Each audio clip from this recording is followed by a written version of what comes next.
But Ezekiel Elliott continues to hold out, and this one will last into the season. This is from Clarence Hill of the Fort Worth Star-Telegram. Ezekiel Elliott and the Cowboys remained, quote, far apart in contract negotiations, while there's still optimism that a deal can be reached before the Cowboys open up their season against the New York Giants. They have not offered to make Elliott the highest paid running back in football. Okay, this is a leaked story from Ezekiel Elliott, right? Because the far apart is obviously something that Zeke's representatives want out. We're far apart. Deals could be reached if they want to make us the highest paid guy. And apparently they're like $1 million or a little bit more than $1 million a year off. That's not that far apart when we're talking about this much money. In addition, Marshall Faulk, Hall of Fame running back, who's also represented by the exact same agent, is in Cabo training Zeke Elliott. And he had this to say about Jalen Smith getting paid and Zeke Elliott so far not getting paid.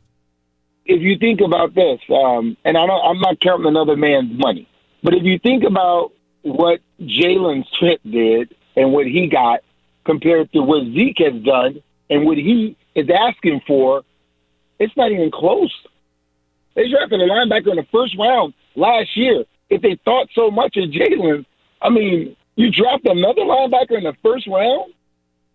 Okay, now we've reached the point of basically political plants.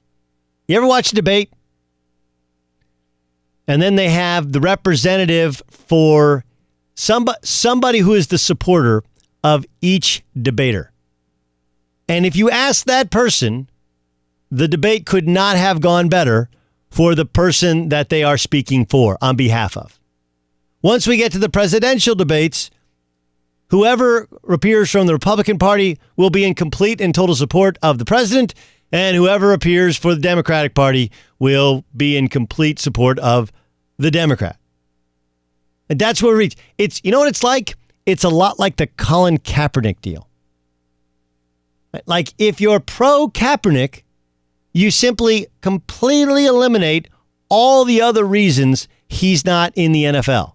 Forget about the fact that he wants to be a starter and that he had been beaten out by Blaine Gabbert, and he's not the same quarterback. He's not the same athlete. He's had multiple surgeries. He had a quirky personality. He wasn't self-righteous before, and this felt like something that he became later in his career.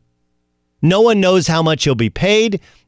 Obviously, how much he wants to be paid. And last time when he was nearly signed by the Baltimore Ravens, his girlfriend had an internet meme which blew up that deal. On the other hand, people that are anti-Kaepernick signing and want to simply point out the kneeling, the divisiveness, or all that, we still can point out how many other quarterbacks have been signed that are inferior in terms of talent. People dig in on their side, and they're only going to tell their side.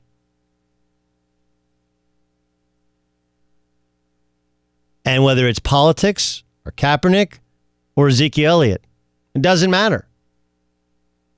Right? Like there are that was the thing about news, or the intention of news, which is to be actually neutral. And just so you're aware, I'm not a reporter. I'm not a news guy. I'm not supposed to be neutral. I'm supposed to give my opinion. Guys that are bad at this are afraid to give their opinion, and they only want to give popular opinion, or they straddle the fence and they give both sides. I don't. I give my opinion. You like it? You don't like it? I don't care. It's my opinion. It's my opinion that Ezekiel Elliott should not be compensated as the highest paid running back. Do you know why? It has nothing to do with his talent. It has a little bit to do with all of the other Cowboys that have to be paid. It has a little bit to do with the fact that he didn't show up, and he could have earned some goodwill points by showing up while trying to negotiate a new contract. It has a lot to do with the fact that he's already been suspended 6 games for for a bunch of stuff, some revolving around domestic violence, and he nearly got suspended this year. Whether or not it was a misperception of something that happened, it was enough where the commissioner had to be called in to review some tape and have a deep, thoughtful discussion. Ezekiel Elliott has been a super talent. And while people are picking out how much he's getting paid this year, again, they're forgetting he did get paid $16 million his first year. They're not telling nobody's telling the whole story. Nobody tells the whole story anymore. The Republicans tell the Republican story. The Democrats tell the Democrat story. All right. Zeke's guys, whether it's Marshall Faulk or whoever they leak stuff to, they tell that one side. Hey, man, what are they doing? So, like, by the way, Marshall Faulk actually violated what... I'm not going to get into anybody else's money, but let me get into somebody else's money. By the way, they drafted another linebacker because you need two linebackers. And it's part of what makes them so dynamic is they have two young linebackers who can cover the entire field, who can play on three downs, and most teams in football don't have that. Don't have that. And the less money Zeke takes, the more money there will be for somebody else to take. And they're trying to do the exact same thing with Dak on a different scale at a different position. And they're trying to do the exact same thing with Amari Cooper on a different scale at a different position. But Zeke's guys Marshall Faulk won't even give you that much. In the interview with Dan Patrick, never once did he said, listen, I understand he's had some issues with immaturity and some off the field stuff, but he's going, none of that. None of the, hey, I know running back has become a position which is replaceable. C.J. Anderson came off the couch on his third team in 1 year and was the better back than Todd Gurley at the end of the season. None of that. It was Todd Gurley makes X. Ezekiel Elliott is healthier, younger, in our opinion, better, and this is the way it works. We should make X plus 1. Because that's the way it's always worked. Even though all 32 teams could have paid Le'Veon Bell whatever they wanted, and the only team to pay him was the New York Jets that had a huge amount of cap space, and the deal was so bad that it was the straw that broke the camel's back, and the general manager who signed it was out of a job weeks later. And he didn't get as much as Gurley. He was a free agent able to leverage teams against each other, get into an outright bidding war, and really it was the Jets bidding against themselves. So you can tell me the one side is the right side, but there are in fact two sides to the story.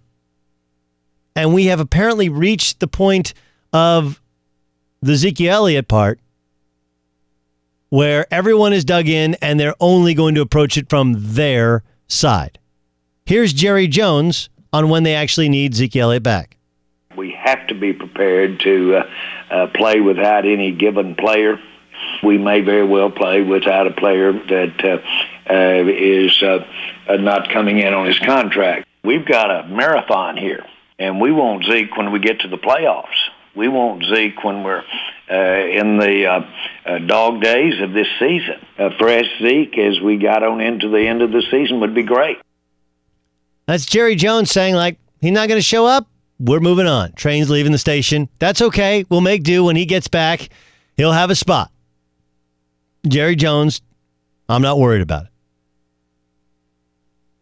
So it's kind of a pretty fascinating thing how this thing evolves and moves.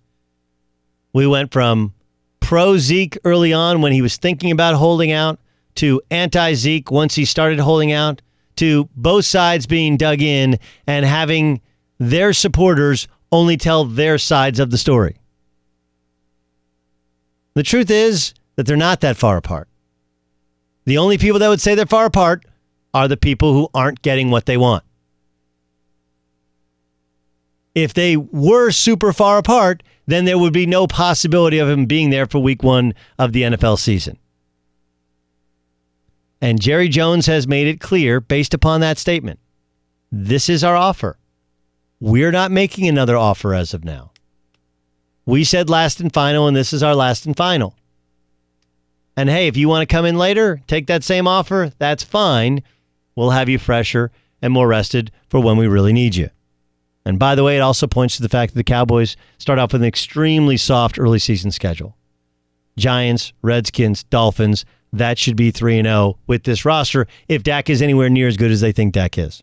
Hi, I'm Doug Gottlieb from Fox Sports Radio, and you need to subscribe to the Fox Sports Radio YouTube channel where you can hear and see me. Why not? Plus everybody else who's awesome here in Fox Sports Radio.